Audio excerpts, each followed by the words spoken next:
یہ کلام خدا کا کلام ہے، آپ خدا کے رسول ہیں، یہ بتا رہی ہیں کہ رسول کا اعتماد اپنی شریک زندگی خاتون پر بھیجا نہیں تھا. اتنا شعور تھا کہ ادھر سے اشارے ملے، پوری داستان کو سمجھ جانا، پوری حقیقت کو جان لینا کہ ان کے بیدار شعور کا نتیجہ تھا. یہاں پر ادائیگی حق کا یہ عالم، اور جب تجدید اسلام کا مرحلہ آیا تو اب ایک دوسری خاتون ہمارے سامنے آئی کہ خدیجہ کی بیٹی فاطمہ تھی.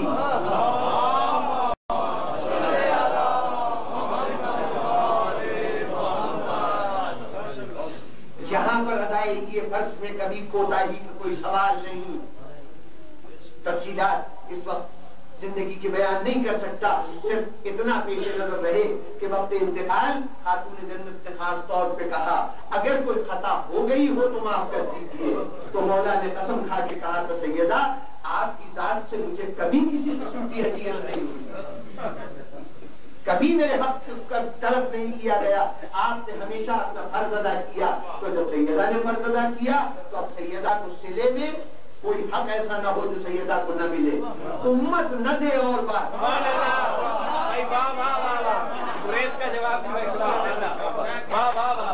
خدا اور رسول کی طرف سے سیدہ کا کوئی حق باقی نہیں ہے. ادھر خدا کی طرف سے یہ حق ادا ہو کہ دنیا میں تو جو کچھ ملا تو ملا، آخرت میں کہا جائے اے سیدہ آج کا دن تمہارا دن، یوم حشر تمہارا ہے، تم صاحب اختیار ہو، آج کے دن تم جس کو چاہو جہاں دل چاہے بھیجو. جنت و دوزخ کے راستے ہیں، آج جس کی دل چاہے شفاعت کرو اور جس کو چاہو شفاعت سے محروم کر دو. ادھر خدا کی طرف سے حق کی ادائیگی کا یہ عالم، رسول کی طرف سے حق کی ادائیگی کا یہ عالم کہ وہ جو ہمارے معیار حق کے اعتبار سے حق نہیں تھا، رسول کے معیار میں وہ بھی حق تھا اور رسول نے ادا کیا. ارے محض یہی بات بیٹی کی تعظیم کرتے تو دنیا یہ نہ کہتی کہ بیٹی کا حق ہے، لیکن رسول نے کہا بیٹی اگر سیدہ جیسی ہو تو اس کی تعظیم کرنا اس کا حق ہے. اور پھر جب بقائے اسلام کا مرحلہ آیا، تو پھر ایک خاتون، پھر ایک ذات، اور وہ خاتون کہ جس کے نام کے ساتھ ہی شریکت الحسین کا لقب ہے، برابر کی حصے دار، برابر کی حصے دار. یہ ایک نسل ہے 3 خواتین جنہوں نے اپنے فرائض کو ادا کیا. نتیجتاً کبھی سوال ہی نہیں پیدا ہوا کہ جو حق دینے کی صلاحیت رکھتے تھے وہ ان کا حق روک لے. وہ کمزور جو صاحب اختیار نہیں تھے وہ اپنے طور پر غاصب حق بنتے رہے، وہ اور بات. بااختیار نے کبھی حق نہیں روکا، جن سے متعلق فرض تھے انہوں نے حق ادا کیا. اور نتیجتاً اب دنیا دیکھتے، یہ بات میں صرف 3 شخصیتوں کے حوالے سے نہیں کر رہا بلکہ توجہ کے ساتھ کرتا ہوں کہ دنیا دیکھ لے کہ آج مسلمانوں کے اندر معاشرت کے جتنے انداز ان کے باہر تو 3 فرض شناس خواتین کے ماننے والوں کا معاشرہ الگ ہے، اور کافی شخصیتیں جنہوں نے یا ان 3 خواتین کو نہیں مانا یا ان کو ثانوی حیثیت دے کر مانا، ان کے معاشرے کو دیکھیے. نتیجہ کیا ہوتا ہے؟ اگر کہیں وراثت کا سوال ہو کہ عورت کا حق وراثت میں کتنا ہے تو دنیا پکار اٹھتی ہے کہ صرف اسی معاشرے میں ہے جہاں پر شناس عورتیں تھیں. اگر شادی یا طلاق کی بحث چلتی ہے، میں جتنوں کی وضاحت نہیں کر سکتا، کا مجمع شادی اور طلاق کی بحث چلتی ہے تو پھر انصاف پسند معاشرہ کہتا ہے کہ کسی اور معاشرت میں وہ حقوق عورت کو حاصل نہیں ہے جو ان فرش عورتوں کو ماننے والے معاشرے میں حاصل ہے. بہت سے لوگوں نے صرف اس لیے مسلک تبدیل کرنا ضروری سمجھا کہ اپنی بیٹیوں تک وراثت منتقل ہو سکے.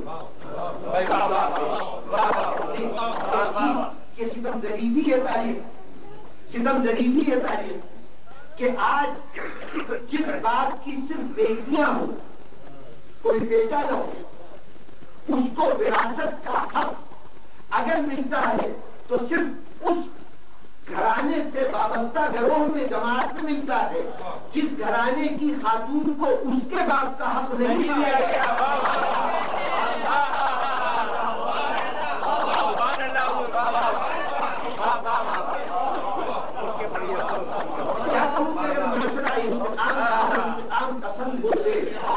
اگر ہمارے نظریات کی بنیاد رد عمل پر قائم ہوتی، اگر ہم اپنے افکار کو یہ دیکھ کر مرتب کرتے کہ زمانے نے ہمارے ساتھ کیا سلوک کیا ہے، تو یقیناً ہمیں حق پہنچتا تھا کہ ہم کہتے کہ اگر رسول کی بیٹی کو اس کا حق نہیں ملا تو دنیا میں کسی بیٹی کو حق نہیں پہنچتا کہ وہ حق کا تقاضا کرے۔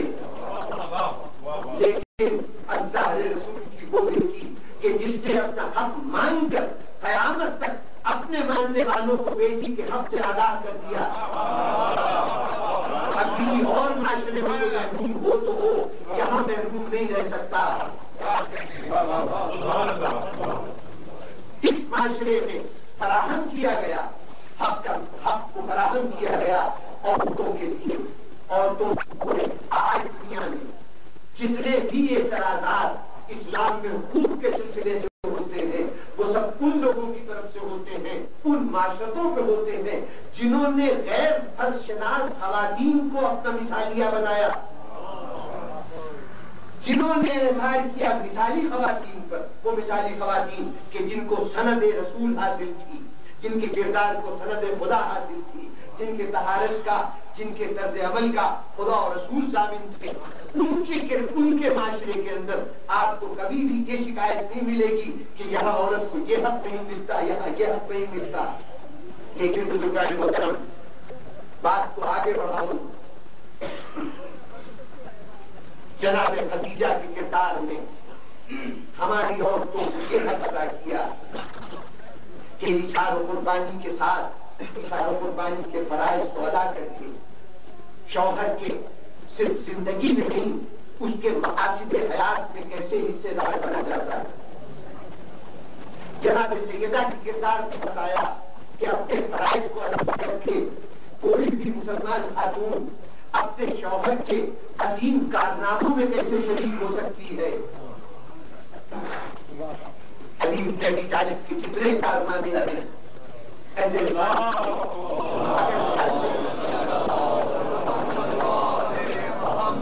گھر میں سیدہ جیسی علی کے فکر خاتون نہ ہوتی تو شاید علی کے لیے اگر گھر کے مسائل بھی اسی طرح پیچیدہ ہوتے جیسے باہر کے مسائل تھے تو شاید علی کے لیے بڑا دشوار ہو جاتا ہے دو کشتیوں کا سفر کرنا۔ لیکن سیدہ نے آزاد کر دیا، علی تم جاؤ، بڑے بڑے مقاصد کو حاصل کرو، میدانوں کی فتح تمہارے سپر، تبلیغ اسلام تمہارے سپر، دنیا کو دعوت اسلام میں شامل کرنا تمہارے سپر۔ مسلمان جہاں جہاں غلطی کرے، جہاں جہاں زمانے جاہلیت کے کردار کو اپنا کر اسلام کے ماتھے پر سیاہ داغ بننے کی کوشش کرے، ان داغوں کو دھونا بھی تمہارے سپر۔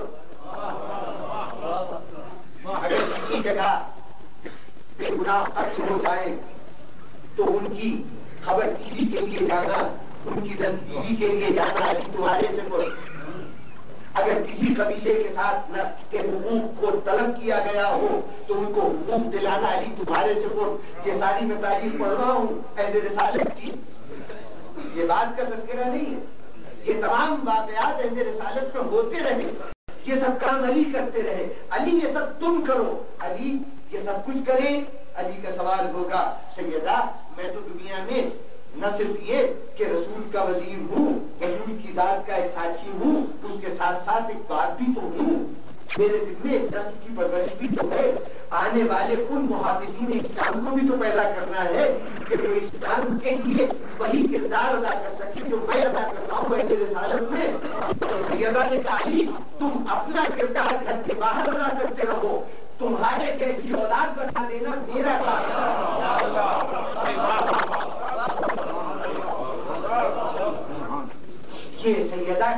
کاٹ کا نتیجہ تھا کہ اب وہاں ایثار و قربانی کے فرائض کی ادائیگی جناب خدیجہ سے سیکھی، شوہر کے ساتھ شراکت عمل کا سبق جناب سیدہ سے سیکھا، لیکن اب جو تیسری مدرس آئی، کردار کا نیا درس لینے والی آئی، اس نے تو ہماری عورتوں کے حقوق کو بے پناہ بڑھا دیا، نئی فکر دکھائی عورت کے حقوق کی۔ دیکھو تمہارا حقوق تعلیم و تربیت ہے، تمہارا حقوق معاشرے کا قیام ہے، تمہارا حقوق معاشرے کی قدروں کو جنم دینا ہے۔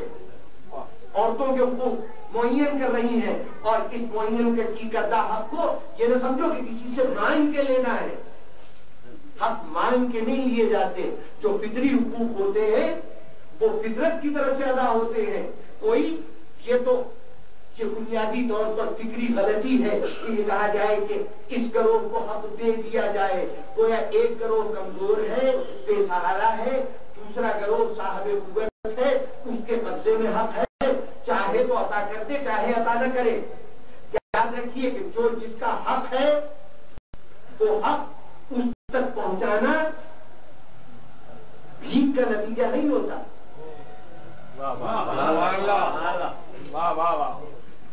بات پھیل جائے گی۔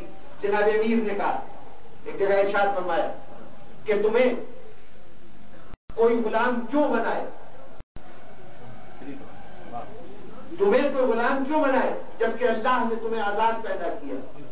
کسی کی غلامی نہ کرو، جملہ ہے کسی کی غلامی نہ کرو، کیونکہ تمہیں اللہ نے آزاد پیدا کیا ہے۔ دیکھیے دونوں باتیں اسی سے کہی جا رہی ہیں جس کی آزادی حق ہے۔ تم کسی کی غلامی کیوں کرو جب تمہیں اللہ نے آزاد پیدا کیا ہے، یعنی اللہ نے آزادی کا حق تمہاری ذات سے بطور تمہاری فطرت کے رکھا ہے، اور جب تمہاری فطرت کے تحت رکھا ہے تمہاری ذات سے تو یہ حق دنیا کی کوئی طاقت چھین سکتی ہی نہیں۔ غلام بنو گے تو تم بنو گے، آزاد رہو گے تو تم رہو گے، یہ نہیں ہو سکتا کہ کوئی کسی کو غلام بنا لے۔ بدقسمتی سے اسلام کی فکر کو اس کے صحیح حوالے سے سمجھا ہی نہیں جاتا۔ کوشش یہ کی جاتی ہے کہ گاڑی کے پیچھے گھوڑا باندھا جائے اور پہلے کچھ مفروضے تسلیم کر دیے جاتے ہیں، بات اس سے آگے چلتی ہے۔ جب حقوق مانگے جائیں، جب کہا جائے کہ یہ میرا حق ہے مجھے دے دو، اس کا مطلب ہے حق کوئی چیز ہے جو جدا بھی کی جا سکتی ہے اور عطا بھی کی جا سکتی ہے۔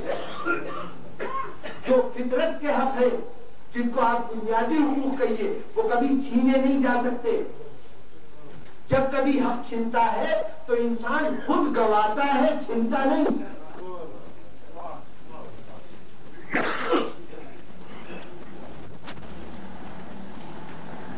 جناب امیر نے ایک اور جگہ کہا، رات کو امام کے جملوں کے حوالے سے کہوں تاکہ جلدی سے منزل حاصل ہو جائے۔ امام نے فرمایا کہ عبادت کی 3 صورتیں، ایک عبادت وہ ہے کہ جو شوق جنت میں کی جائے، ایک عبادت وہ ہے جو خوف دوزخ سے کی جائے، ایک عبادت وہ ہے جو خدا بلائے کہ عبادت سمجھتے ہوئے عبادت کی جائے۔ جو شوق جنت پہ عبادت کی گئی وہ تاجروں کی عبادت، نفع نقصان والوں کی عبادت۔ جو عبادت خوف دوزخ میں کی جائے وہ خداوں کی عبادت، اور جو خدا کو لائے کہ عبادت سمجھ کر عبادت کی جائے وہ آزادوں کی عبادت۔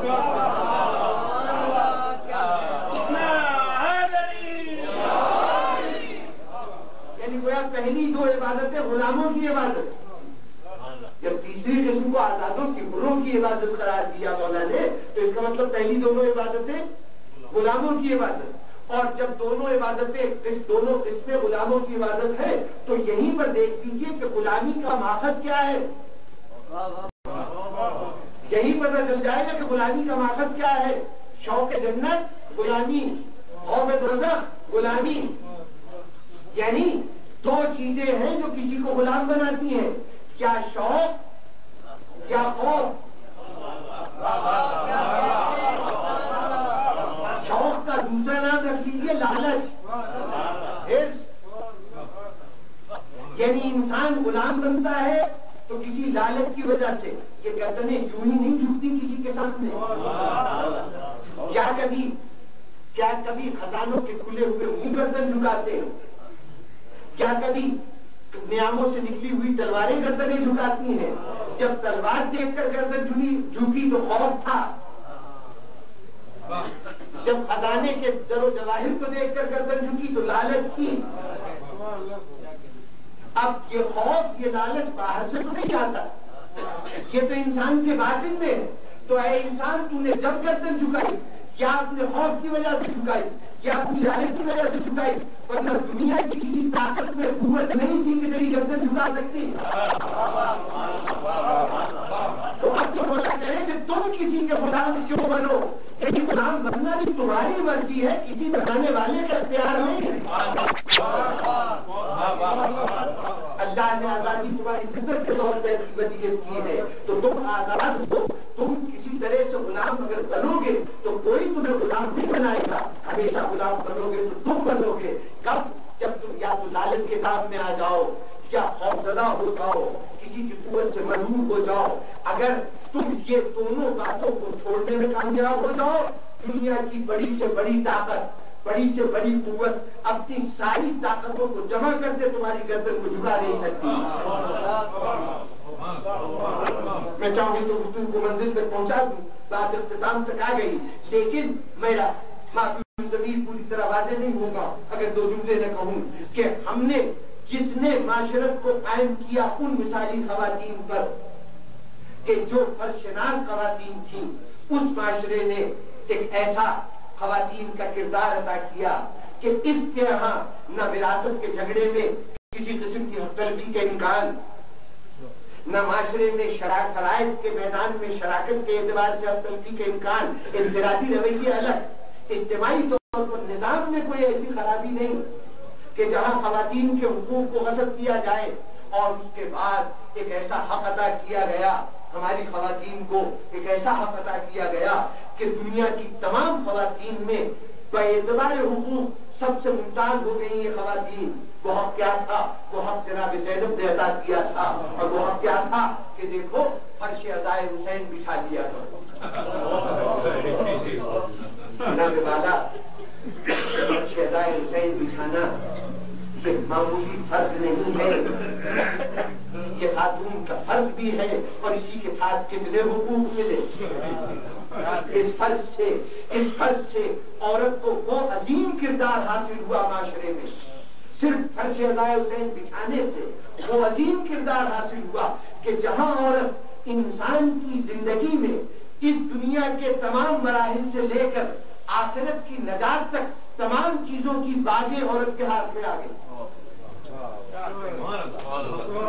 جناب والا، سنت زینب پہ چلتے ہوئے جس بی بی نے فرش عزائے حسین بچھائی، اب وہ بی بی کوئی معمولی بی بی نہیں، وہ معاشرے کی کوئی معمولی فرد نہیں۔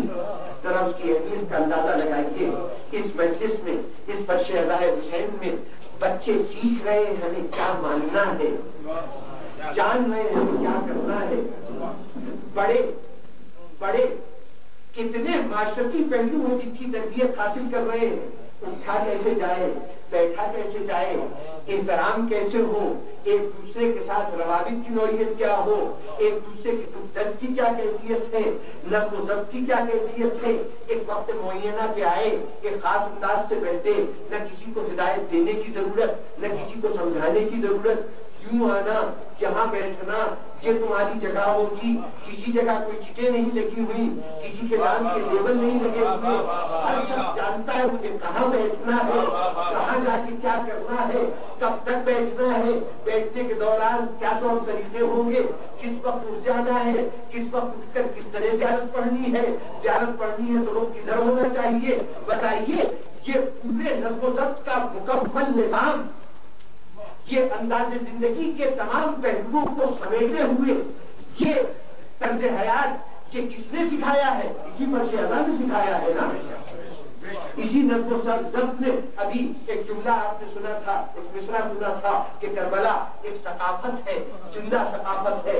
ذکر کربلا، کربلا تو ثقافت تھی ہی، ذکر کربلا ثقافت ہے، ثقافت نہیں ہے ذکر کربلا، ثقافت ساز ہے ذکر کربلا، تہذیبوں کو جنم دیتی ہے، فنون کو پروان چڑھاتی ہے، مزاج بناتی ہے، شخصیتوں کی تشکیل کرتی ہے. کتنے فنون ہیں جو جنم دیے ہیں صرف عزاداری حسین نے. اپنے طور پر ایک پورا موضوع ہے کون کون سے فن پیدا کیے ہیں اس فرش عزا نے. لیکن یہ نہ سمجھیے کہ اس عزادار کے لیے اس فرش عزا بچانے کے لیے کوئی بہت سی لمبی چوڑی شرطیں رکھی گئی ہوں گی. اتنا بڑا کام، اتنا بڑا مشن سر انجام دینا ہے تو جو عورت یہ اہتمام کرے اس کی تعلیم کا معیار یہ ہونا چاہیے، معاشرتی حیثیت یہ ہونی چاہیے. آپ کے معاشرے میں کوئی بھی سماجی کام کرنا ہو، کسی عورت کے سپرد کرنا ہو تو آپ پہلے کچھ شرطیں معین کریں گے. اس عورت کی تعلیمی قابلیت کتنی ہے؟ یہ کتنی این جی اوز بنائی جاتی ہیں، ایسی تنظیمیں جو عورتوں کے حقوق کے لیے کام کر رہی ہو یا کسی اور حقوق کے لیے کام کر رہی ہو. ان تنظیموں کو بنانے کے لیے تنظیم کے ارکان کے اندر آپ ان کی سماجی حیثیت کا بھی تعین کرتے ہیں، مالی حیثیت کا بھی تعین کرتے ہیں. بغیر وسائل کے کچھ نہیں ہو سکتا. آج کل ایک وسیع ذخیرہ چاہیے مال و زر کا کہ جس کے ذریعے سے کوئی مشن آگے بڑھایا جا سکے. یہ عجیب و غریب مشن ہے اور عجیب و غریب چلانے والی خواتین ہیں. مردوں کی مجلسوں کا ذکر نہیں، میں تو اس پر شہزا کی بات کروں جو جناب زینب کی تاثیر ہماری مائیں اور بہنیں بچھاتی ہیں. یہ فرش بچھانے والی خواتین، ان میں سے ذرا دیکھیے تو صحیح کہ یہ کون سی خواتین ہے. کوئی اعلیٰ تعلیم یافتہ ہونا ضروری نہیں، معاشرے میں کسی بلند مقام کا ہونا ضروری نہیں، ان کا مال و زر کا مالک ہونا ضروری نہیں. کسی بھی طریقے سے صحیح ایک فرش بچھا لیا، بیویوں کو اطلاع دے دی، مجھے خبر ہو جائے تو اب سننے والے یہ نہیں دیکھیں گے حیثیت کیا ہے. عجیب انتظام ہے اس نظام کا. اب اچانک لوگ اس دستگاہ میں آنا شروع ہو گئے، فرش عزا آباد ہو گئی. اور جب کسی بیوی نے یہ عمل کیا تو اب ہم نے تو معاشرت میں مقام دیے ان کی حیثیتیں معین کر کے، ان کے مختلف صفات و خصوصیات سے، لیکن عزاداری نے اس بیوی کو کیا مقام عطا کیا؟ میں ممبر سے اعتراف کروں گا، مجھے ذاکر کے وہ فضائل نظر نہیں آئے، ذکر حسین کرنے والے کے وہ فضائل نظر نہیں آئے جو اس کے فضائل نظر آئے جو عزادار حسین. اس لیے کہ عجیب اتفاق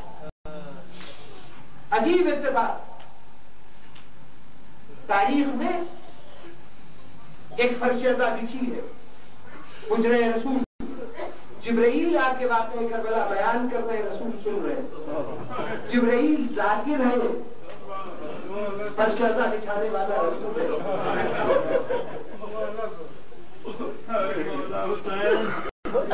اور پھر تاریخ امامت میں دیکھتے چلے جائیں، کبھی ابو بصیر کے گھر میں فرش عزا بچھی ہے، کبھی امام محمد باقر علیہ السلام کے گھر میں فرش عزا بچھی ہے، ابو بصیر آپ کے برسیہ پڑھ رہا ہے.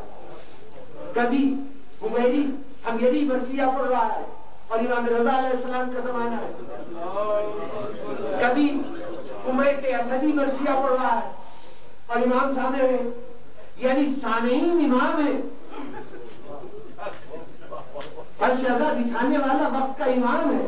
اور ذاکر کوئی شاعر ہے، کوئی ذکر کرنے والا ہے، تو یہ ذاکر امیت اسدی ہے، حمیری ہے، لیکن سامعین سید سجاد ہے، امام رضا. نتیجۃ بزرگان محترم، اس معاشرے میں فرش عزا بچھانے والوں میں خواتین کی ایک صف تھی. اور اب میں پھر ایک دعویٰ کر رہا ہوں کہ پوری دنیا کے مختلف مخالف، مختلف مذاہب کو سامنے لے آئیے اور دیکھیے کہ جتنی ان کے معاشرت میں ہیروز ہیں، جتنے قابل احترام شخصیتیں ہیں، ان میں مردوں اور عورتوں کا تناسب کیا ہے. پوری دنیا میں مختلف مسلکوں میں جتنی شخصیتیں دین کی یا مذہب کی یا ان کے نظریے کی بنیادی شخصیتیں ہیں، ان میں عورتوں اور مردوں کا تناسب کیا ہے.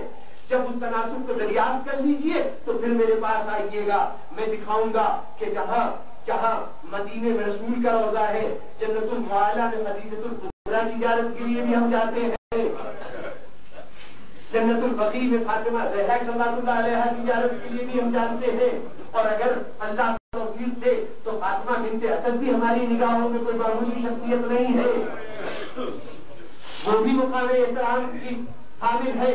اور اس کے ساتھ ساتھ جب آگے بڑھتے جائیے گا تو کبھی حسین کے ساتھ زینب نظر آئے گی۔ آج سامرا میں جائیے تو ایک صوبے میں جہاں 2 اماموں کے روزے ہیں، جہاں آپ کے 10ویں امام اور 11ویں امام کے مزارات ہیں، اسی دلیل کے اندر 2 خواتین بھی برابر موجود ہیں، جناب حکیمہ خاتون، جناب نرگس خاتون، اور جب ان کی زیارت پڑھی جاتی ہے تو ان کی زیارت بھی پڑھی جاتی ہے۔ آج سامرا میں یہ کیفیت تو ادھر آئیے، وہاں تشریف لائیے کہ جہاں غریب الغربا رہتا ہے وہاں بھی طلحہ نہیں ہے، ایک بہن بھی ساتھ ساتھ ہے۔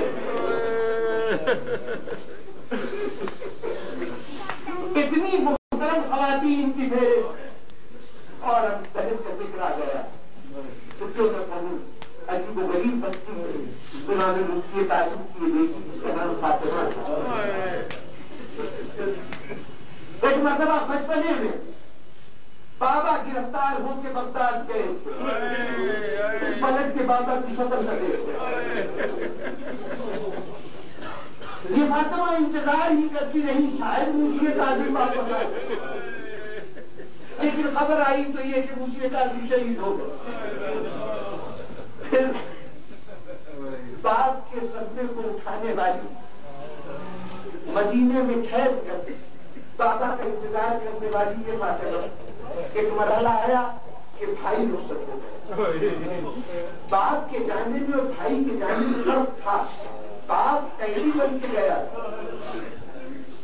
بھائی اس شان سے گیا کہ وزیر اور اہلیہ سلطنت باقاعدہ استقبال کرنے کے لیے ساتھ آئے تھے اور اپنے ساتھ اہتمام کے ساتھ لے کے گئے، بڑے انتظام کے ساتھ گئے، اور یہ فاطمہ مدینے میں بیٹھی ہوئی کبھی سنتی تھی بھائی ولی عہد ہو گیا ہے، کبھی سنتی بھائی کے نام کا خطبہ پڑھا جاتا ہے، کبھی سنتی بھائی کے نام کا سکہ چلتا ہے، اور دل میں یہ حسرت ہوتی کاش میں بھی اپنے بھائی کی شان دیکھوں، کاش میں بھی اپنے بھائی کا اعزاز دیکھوں۔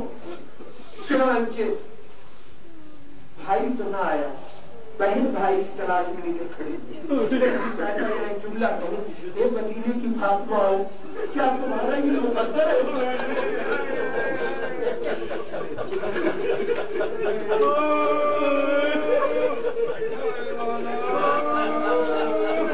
کیا تمہاری یہی قسمت ہے کہ بھائی کا انتظار کرتی ہو؟ ایک فاطمہ ایک علی کا انتظار کرتی ہے، دوسری فاطمہ دوسرے علی کا انتظار کرتی ہے، وہ علی اکبر کا انتظار کرتی ہے، یہ علی رضا کا انتظار کرتی ہے۔ جب دیکھا بھائی نہیں آتے بہن روانہ ہوئی، قافلہ ترتیب دیا گیا، چند لوگ جرمت بزرگان محترم قافلہ ترتیب دیا گیا، چلتے چلتے حدود عرب ختم ہوئی، عراق کی سرحدیں پیچھے رہ گئی، حدود ایران میں داخل ہوئی، اور ایک منزل قم کی آئی کہ جہاں پورا شہر استقبال کے لیے آیا، نبی راضی آئی، نبی راضی ہمارے شہر میں آئی، استقبال کے لیے سارے لوگ آئے، تمام جتنے مرد تھے وہ بھی آئے، جن کی عورتیں تھیں وہ بھی آئیں، لیکن اعتبار یہ رکھا گیا کہ مرد پیچھے رہیں گے، تمام ہفتے کی عورتیں آگے کی طرف آئیں۔ شہزادی ہم آپ کے استقبال کے لیے آئے ہیں، بی بی ہمارے شہرات تشریف لائی ہیں، ہمارے گھروں میں قیام کیجیے، آپ کا آنا ہمارے لیے باعث برکت ہے۔ عورتوں نے چاروں طرف ہماری گرد پردہ کیا، ایک خیمہ لگایا گیا، نبی جادی کو اتارا گیا، اس خیمے میں لے جا کے ٹھہرایا گیا، لیکن اس تمام استقبال میں ایک عجیب کیفیت تھی۔ جناب فاطمہ بنت امام حسن امام موسی کاظم بار بار یہ محسوس کر رہی ہیں کہ لوگوں کے لب و لہجے میں سوگواری ہے، ہر شخص سیاہ پوش ہے، سر سے پیر تک کالے کپڑے پہنے ہوئے ہیں۔ ایک مرتبہ خیمے میں جا کے اطمینان سے بیٹھی تو بیویوں سے کہا کہ بیویوں کہ تم لوگ سیاہ پوش کیوں ہو؟ کیا تمہارا کوئی لڑا پڑ گیا ہے؟